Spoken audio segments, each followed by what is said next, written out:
Une des difficultés majeures actuellement, c'est de comprendre et de mesurer qu'est-ce qui se passe sous la banquise. Par exemple, le krill, qui est une espèce qui est consommée par des manchots, des baleines, des phoques.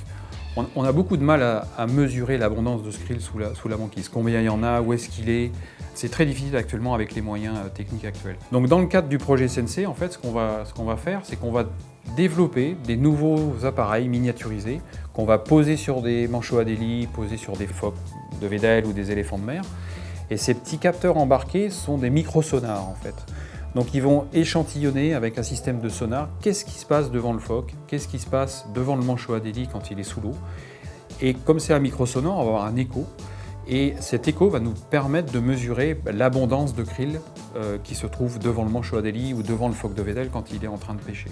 Donc ça va être un apport majeur pour comprendre où et pourquoi les animaux vont manger à tel endroit sous la glace de mer, puisqu'on va être en mesure d'estimer la quantité de proie que les animaux vont rencontrer lorsqu'ils vont se déplacer sous la banquise pour aller chercher leur nourriture. Un autre apport qu'on compte développer aussi dans le cadre du projet Sensei, c'est toujours d'utiliser ces microsonars, mais cette fois-ci non plus pour mesurer la quantité de krill, mais pour mesurer l'épaisseur de la glace. L'épaisseur de la banquise, pour les climatologues, c'est quelque chose de très important pour comprendre quel est le rôle de la banquise, quel est le rôle des pôles dans le fonctionnement climatique global de la planète. Or, c'est une mesure qu'ils ont beaucoup de difficultés à obtenir par les satellites, c'est pas assez précis. Donc cette épaisseur de glace de mer, qui joue certainement un rôle très important, elle est très très mal connue actuellement. Et dans le cadre du projet Sensei, on veut utiliser ces microsonars qu'on va poser sur la tête de phoque de Weddell, par exemple. Et ces microsonars vont envoyer des ondes vers le haut.